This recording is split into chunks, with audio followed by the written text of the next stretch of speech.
नमस्कार सभी को। सोशल नॉलेज एंड अवेयरनेस में सभी का स्वागत है। जैसा कि आप सभी को ज्ञात है कि हम उन व्यक्तियों से मिलने का प्रयास करते हैं, उनसे जुड़ने का प्रयास करते हैं जिन्होंने समाज के लिए अपना जीवन समर्पित कर दिया है, या ऐसे व्यक्ति जिनका जीवन बहुत संघर्षपूर्ण रहा हो, कई चुनौतियों के बाद वो एक मुकाम हासिल किए हों, तो उनसे भी हम जुड़ते हैं ताकि लोगों को प्रेरणा मिल सके। तो इसी कड़ी में आज के हमारे मेहमान हैं हेमा क्रांतिकारी जी। इनका जो जन्म है वो उत्तर प्रदेश के बदायूं जिले में हुआ। आज ये ऑनलाइन कक्षाएं भी लेती हैं, आपने बीएड किया और शिक्षा के क्षेत्र में काम कर रही हैं, साथ साथ समाज में जिनको ज़रूरत है, जो गरीब लोग हैं उनकी सहायता करती हैं और लोगों को मार्गदर्शन देने का भी काम करती हैं। तो बहुत बहुत स्वागत है मैम आपका। नमस्कार। आपका नाम हेमा क्रांतिकारी है, तो जो क्रांतिकारी शब्द है वो बड़ा ध्यान केंद्रित कर जी। रहा है, तो इसे जरा जी, जी, स्पष्ट जी। करें मैम। क्रांतिकारी टाइटल। इसमें क्या है कि जैसे हमारी शुरुआत होती है एक स्टूडेंट की, जी ठीक है? तो हम क्या देखते हैं, समाज में देखते हैं चीज़ों को, लोग कैसे काम कर रहे हैं, क्या काम कर रहे हैं, तो कुछ चीज़ें अध्ययन में आती हैं, धीरे-धीरे। तो जैसे मैंने स्पेशली भगत सिंह जी को पढ़ा, गांधी जी को पढ़ा, बहुत सारे लोगों को स्टडी किया, ठीक है? तो ये शब्द मुझे सही लगा अपने मतलब कार्य क्षेत्र के हिसाब से और जो हम कार्य कर रहे हैं उसके हिसाब से, क्योंकि क्रांतिकारी का अर्थ है कि हमेशा अपनी कार्य पद्धति में परिवर्तन लाते रहना और समाज में भी उसके साथ साथ परिवर्तन लाना, ठीक है? अपनी कार्य पद्धति में तो परिवर्तन लाना ही है, समाज में भी परिवर्तन लाना है। इसका ये अर्थ है कि लगातार संघर्ष करते रहना, समाज के लिए, देश के लिए, अपने लोगों के लिए। जो आपने भी मैम कहा संघर्ष करना, तो ये संघर्ष करना जी। बचपन से ही आपने सीखा या कुछ उम्र बीत जाने के बाद आपको लगा कि नहीं संघर्ष करना चाहिए? नहीं, ऐसा तो मतलब बचपन से तो एग्जैक्टली मतलब एक आइडिया नहीं लग रहा कि क्या करना है, ठीक है? क्योंकि बहुत ही मध्यम वर्गीय परिवार से बिलोंग करती हूँ मैं, ठीक है? बहुत ही मध्यम वर्गीय परिवार से, तो एकदम रोजी रोटी अपनी कमाते हैं और जीवन चलाते हैं, ठीक है? लेकिन इसमें क्या, जैसे 12th हुआ हमारा, दिल्ली में मैंने पूरी पढ़ाई की, हमारा पूरी परिवार बदायूं से दिल्ली में शिफ्ट हुआ, मतलब काम के हिसाब से, जहाँ काम होता है वहां लोग रहते हैं, सिंपल सी भाषा है ये। तो दिल्ली में हम लोग रहे, फिर इसके बाद मैं दिल्ली यूनिवर्सिटी मैंने वहां पे पढ़ाई शुरू की श्यामलाल कॉलेज से। तो वहां से एक टूर गया था, सेवाग्राम आश्रम, 2012 के दिसंबर में, अच्छा अच्छा। ठीक है? तो उसमें से श्यामलाल कॉलेज, दिल्ली के लगभग हर यूनिवर्सिटी से, हर कॉलेज से, दिल्ली यूनिवर्सिटी के हर कॉलेज से लगभग 30 बच्चों का सिलेक्शन होना था। तो उसमें हमारे कॉलेज में मतलब कोई भी बच्चा हमारे कॉलेज से सिलेक्ट नहीं हो पाया। मैं गई थी अंतिम राउंड में, मतलब कई राउंड थे उसके, कि आपको हर राउंड पार करके आगे जाना है। और क्या गांधी मतलब उसमें वो जो गांधीयन लोग थे वही हमारे मतलब इंटरव्यूज ले रहे थे, डे बाई डे बुला रहे थे कि आपको इतना बड़ा टूर है, तो उसका एक ऑब्जेक्टिव होगा, जो बच्चे भविष्य में कुछ करना चाहते हैं, जिनके अंदर सच में कुछ ललक है करने की, उन बच्चों को हम वहां लेके जाएंगे ताकि भविष्य में गांधी जैसा कोई व्यक्तित्व निकल सके, या उनके विचारों को प्रचारित करने वाला कोई भी लड़की लड़का कोई भी निकल सके। तो उसके लिए वो एक मतलब टूर आयोजित किया गया था।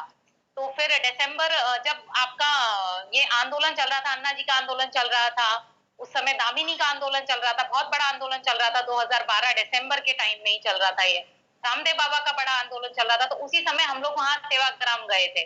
तो ये टोटल टूर हमारा 7 दिन का था, जिसमें हम 30 बच्चे थे, अलग अलग कॉलेजेस के, अलग अलग डिपार्टमेंट के। जैसे मैं कॉमर्स डिपार्टमेंट की हूँ, ठीक है? तो मैं कॉमर्स डिपार्टमेंट की तरफ से गई थी, एक अकेली लड़की पूरे यूनिवर्सिटी से कॉमर्स डिपार्टमेंट की। मुझे खुद हैरानी हो रही थी कि बच्चे गांधी के विचार को लेके मतलब सामने नहीं आना चाहते। मैं खुद भी मतलब मुझे ऑकवर्ड फील हो रहा था कि और ज्यादा बच्चों को निकल के आना चाहिए इस चीज को सीखने के लिए, जानने के लिए। तो हम लोग सब वहां गए, वहां हमने चीजों को देखा, बहुत सारे बच्चों ने अलग अलग तरीके से चीजों को ऑब्जर्व किया। वहां गांधी आश्रम में मतलब हमारी गडकरी जी से मुलाकात हुई, गडकरी काका से काफी घंटों तक बातें होती थी हमारी, कुसुम ताई से बातें होती थी घंटों तक, गांधी जी के पूरे जीवन पद्धति। और फिर वहां पे जो स्लोगन लिखे हुए थे, मैंने उन्हें बहुत ही डीपली जाके अध्ययन किया और बहुत ही सीरियसली, क्योंकि मैंने आज उससे पहले कभी भी गांधी जी के नाम के अलावा, उनका पूरा नाम के अलावा कुछ भी नहीं पढ़ा था, ना ही मुझे कुछ पता था, कुछ भी नहीं पता था। उनकी थ्योरी क्या है, उनका काम क्या है, कुछ भी नॉलेज नहीं थी। जैसे एक आम समाज के एक आम बच्चे के साथ होता है, वैसे ही मेरे साथ भी था। तो मैंने ऐसा कुछ भी नहीं पढ़ा था। फिर वहां गई तो फिर वहां देखा चीजों को कि गांधी जी ने कैसे काम किया, रचनात्मक काम कैसे किया, देश में इतने बड़े बड़े आंदोलन कैसे खड़े किए, फिर वहां पे बहुत सारी पुस्तकें जिसमें से हिंद स्वराज है, आत्मकथा है, ये सारी काफी सारी किताबें खरीदी। फिर हम लोग दिल्ली आए वापस। तो दिल्ली आने से पहले एक वहां पे उन्होंने बोला कि आप लोग एक राइटिंग लिखो कि आपका टूर कैसा रहा। तो उसके लिए हमने पूरा ऐसे लिख के दिया कि पूरा टूर कैसे रहा। तो उसमें भी मुझे यूनिवर्सिटी में मतलब पूरी यूनिवर्सिटी में मेरा ही नंबर 1 पे सिलेक्शन हुआ था। मतलब फर्स्ट मैं ही थी उसमें भी। तो मुझे ऐसा लग रहा था कि बच्चे मतलब अपने टूर को लेकर भी आज एक्सप्रेस नहीं कर पा रहे हैं। मतलब सबसे बड़ी प्रॉब्लम क्या है कि युवा अपनी जो उसके अंदर जो चीजें हैं वो एक्सप्रेशन की प्रॉब्लम है, वो सही तरीके से उसे एक्सप्रेस नहीं कर पा रहा है। तो कहीं ना कहीं उसके अंदर झिझक है या कुछ मतलब कमी वो अपने अंदर देखता है, जिससे कि वो चीजें सीखता है उसको एक्सप्रेस नहीं कर पाता। तो मुझे फर्स्ट अवार्ड मिला उसमें, वो कोई खैर बहुत बड़ी बात नहीं है। वो जब हम जो चीजें पढ़ते हैं देखते हैं वो लिखना बहुत कठिन काम नहीं है। तो वो हो गया। फिर उसके बाद मैंने क्या किया कि दिल्ली में एक दिन आम आदमी पार्टी की एक मीटिंग हो रही थी।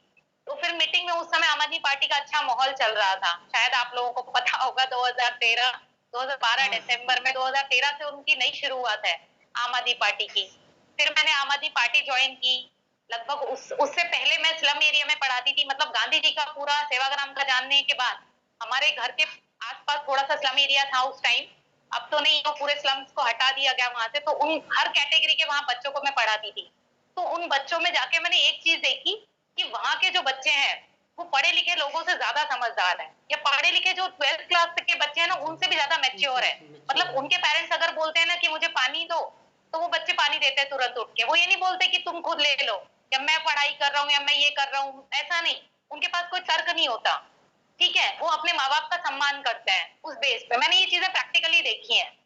ठीक है, तो वहां पे हर वर्ग के मतलब हर क्लास के 5 ईयर से लेके मेरे पास कम से कम 18 साल तक के बच्चे थे। लगभग 50 बच्चे थे जिनको मैं निःशुल्क पढ़ाती थी। मेरा कॉलेज इवनिंग का था, मैं मॉर्निंग में उनको पढ़ाती थी।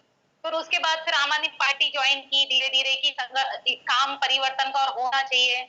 उसी टाइम अरविंद जी की एक किताब छपी थी, अरविंद केजरीवाल जी की, स्वराज को लेकर, जिसमें कि स्वराज का बहुत ही छोटे छोटे कॉन्सेप्ट थे कि हम गली में मोहल्ले में परिवर्तन लाएंगे और वहां के लोगों को काम देंगे। ये वो तो इससे प्रभावित होके कि चलो ये गांधी का काम करने वाले हैं, उससे प्रभावित होके वो चीजें ज्वाइन की।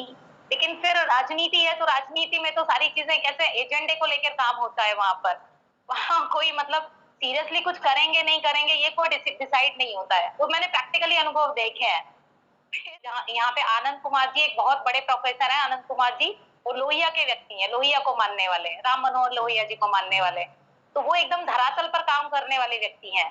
उनका अनुभव मेरे साथ काफी अच्छा रहा। मतलब बहुत अच्छा मुझे लगा कि जब वो अंदर आते थे तो उनकी मीटिंग चल रही होती थी, जो जब वो अंदर एंटर करते थे तो देखते थे दरवाजे पे सारी चप्पलें ऐसी फैली पड़ी हैं बाजार के जैसी। लेकिन वो क्या करते थे, सारी चप्पलों को पहले लाइन से लगाते थे। आप समझ सकते हैं कि एक लोकसभा का कैंडिडेट लोगों की चप्पलें जो उसकी सभा के लिए आए उनकी चप्पलें वो हाथ से लाइन में लगा रहा है। आप समझ रहे हैं कि वो कितना धरातल पे होगा। और वहां पे कोई भी नहीं होता था। ये सब देख, ऐसा नहीं कि वो उनका मतलब दिखाने के लिए कि मैं ऐसा कर रहा हूँ जिससे मेरा समाज में ख्याति फैले कि मैं ऐसा हूँ, है ना। तो मैं लोग, ऐसा नहीं था उनका। वो मतलब एकदम प्रैक्टिकल और एकदम लोहिया के ही व्यक्ति हैं। तो उनके लिए मैंने काम किया। उनके भी काफी काफी अच्छे उनके साथ मेरा अनुभव रहा। फिर मैंने आम आदमी पार्टी को छोड़ दिया। उसके बाद फिर मैंने हमारी अन्ना जी के आंदोलन में कुछ टीमें बनी थी। उसमें कुछ हमारे युवा साथी थे, लड़के लड़कियां सभी थे। तो हम सबने मिलकर एक निर्णय लिया कि क्यों ना एक युवा कैंप किया जाए, एक युवा शिविर किया जाए। ठीक है, उसमें रवि कोहाड़ को आप लोग शायद जानते होंगे, हिमांशु भाई हैं, अक्षय भाई हैं, राकेश रफीक जी हैं। ये कुछ लोग इसमें मार्गदर्शन में रहे, कुछ लोग इसमें शिविर के नेतृत्व में रहे। तो एक शिविर हुआ था हमारा 2014 के लास्ट में, जब इलेक्शन खत्म हो गया था तब। तो फिर मैंने वो शिविर लिया। उस शिविर में मतलब इतनी डिटेल्स में बातें हुई गांधी जी के ऊपर, विनोबा जी के ऊपर, भगत सिंह के ऊपर, सुभाष चंद्र बोस के ऊपर, नेहरू जी के ऊपर और समाज के ऊपर। मतलब ऐसा कोई भी कॉन्सेप्ट छूटा नहीं हमारा। ठीक है, काफी अच्छी डिटेल्स में बातें हुई वहां पे हमारी। सारे युवाओं के काफी सारे प्रश्न काल भी था वहां पे, प्रश्नों के जवाब भी दिए गए। तो फिर उस संगठन का वो शिविर हुआ। तो उसके बाद वहां पे एक टीम बनी जो कि युवा क्रांति के नाम से जानी गई आगे चल के 2014 के बाद। तो उसमें काफी एक्टिव रूप से काम किया मैंने, काफी काम किया। जिसमें से भूमि अधिग्रहण आंदोलन जब निकला तो उसमें भी एक्टिव रूप से पार्टिसिपेशन किया हम लोगों ने। अन्ना जी को वहां से मतलब अन्ना जी उस आंदोलन का नेतृत्व करें ये हमारा मानना था, क्योंकि अन्ना जी के पास अपना एक अनुभव है। ठीक है, और वो चीजों को समझते हैं। अनुभव है, चीजों को समझते हैं, सारी चीजें हैं उनके पास, तो उनको हमने इनवाइट किया। देश के 70 संगठनों को एक मंच पर लाने की एक छोटी सी कोशिश की, जो कि कोई भी कर सकता है। बस ये उसमें यही था कि गवर्नमेंट ने जो कानून बनाए हैं, कॉरिडोर, इंडस्ट्रियल कॉरिडोर वाले जो कानून बनाए कि रेलवे के दोनों तरफ कॉरिडोर होंगे, खेती नहीं रहेगी, तो उसके विरोध में वो सारी चीजें थी।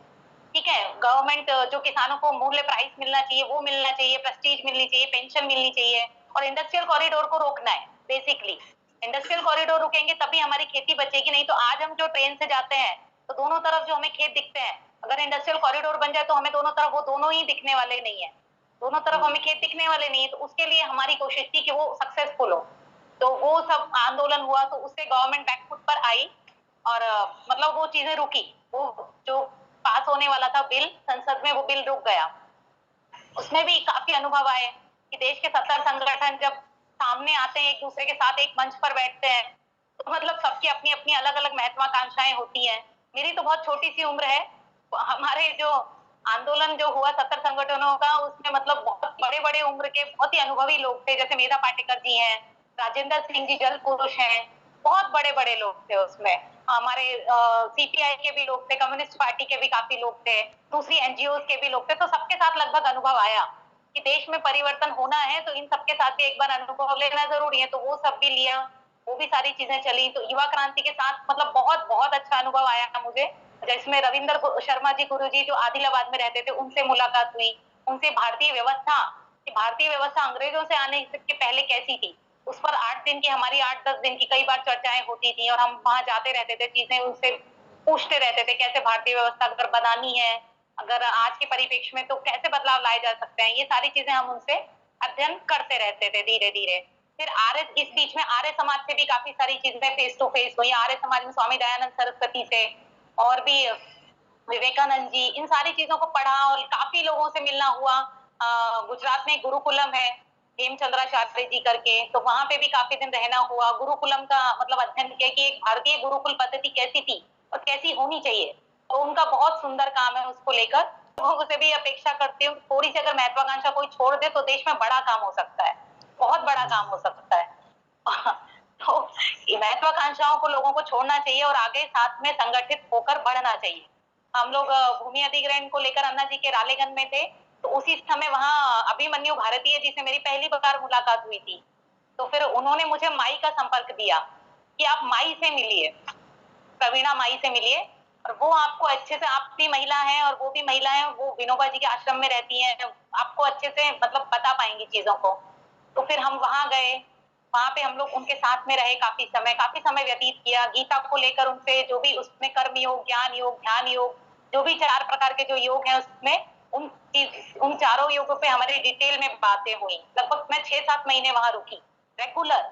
उसके बीच में आना जाना भी हमेशा चलता रहता था, लेकिन माई को मतलब माई की जो स्टडी है वो बहुत जबरदस्त स्टडी है, तो उसको लेकर काफी सीखना हुआ हमारा वहाँ। जैसे कि आपने बताया कि आप राजनीति में भी जा चुकी हैं, आम आदमी पार्टी में आपने ज्वाइन किया है, तो कभी आपका मन नहीं हुआ कि मैं आगे का जो करियर है वो राजनीति को लेके ही बनाऊं, या कोई सांसद बनूं या विधायक बनूं, ऐसा कुछ मन में ख्याल है कभी?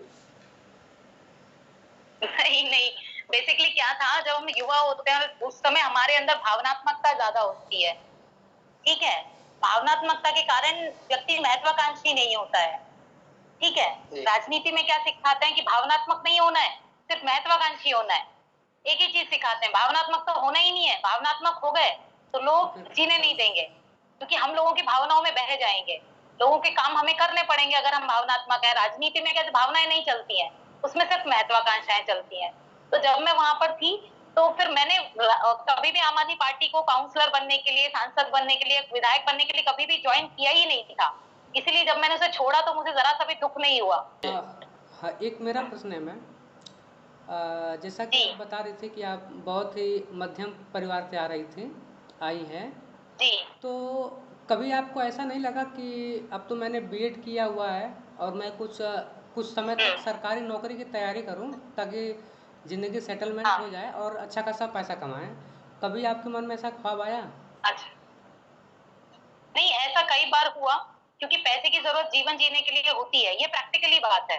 ठीक है, ये प्रैक्टिकली बात है। लेकिन फिर मैंने सोचा कि मैंने इतने लंबे समय का जो अनुभव लिया है गांधी जी को लेकर, समाज को लेकर, समाज के परिवर्तन को लेकर, तो मेरे दिमाग में हमेशा से ये था कि प्राइवेटली काम करना है। अगर पढ़ाना है तो कुछ स्टूडेंट्स को पढ़ाना है, सरकारी नौकरी नहीं करनी, क्योंकि सरकारी नौकरी में हम बंध जाते हैं, हम चीजें खुलकर कर नहीं सकते।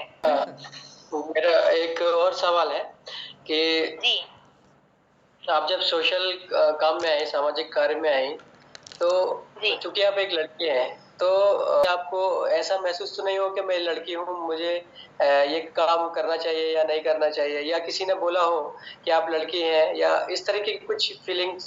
आपको बता रही हूँ, जब से मैं 2012 से दिसंबर से घर से निकली सेवाग्राम के लिए, तब से अब तक मेरे मन में ना ही तो मेरी तरफ आज तक किसी ने उस नजर से देखा, और ना ही मुझसे किसी ने ऐसा बोला कि आप लड़की हो, आप कैसे काम करोगे, आप मतलब मैंने निवेदिता नीलम भी देखा, मैंने और बहुत सारे आश्रम देखे हैं देश के, बहुत सारे लोगों से मिली हूँ, युवाओं से मिली हूँ, बुजुर्गों से मिली हूँ, महिलाओं से मिली हूँ, लड़कियों से मिली हूँ, लेकिन आज तक किसी ने कभी भी ऐसा नहीं बोला। बाकी जो ऊट पटांग बोलने वाले लोग हैं उनपे मतलब मैंने कभी इस विषय में गौर भी नहीं दिया कि कौन क्या सोच रहा है मेरे बारे में, क्योंकि एक समाज में जो कार्यकर्ता होता है वो दूसरों के बारे में अगर सोचता रह जाएगा कि लोग मेरी तरफ कैसे देख रहे हैं, मेरे बारे में क्या सोच रहे हैं, अगर हम ठीक है तो हमें दूसरों की परवाह नहीं होनी चाहिए ना।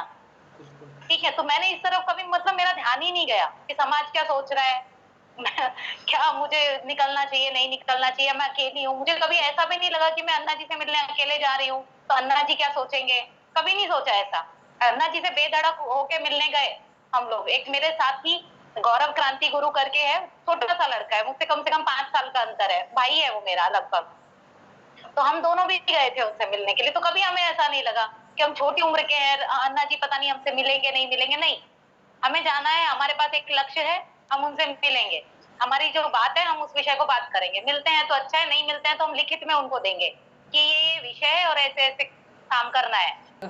प्रश्न था मैम कि अ, जी अभी आपने कहा कि गांधी का केवल जी नाम सुने थे हम लोग, बाकी गांधी के बारे में जी जानते नहीं थे। जब किताबें पढ़े नहीं और लोगों से बातचीत के बाद पता चला कि गांधी क्या थे।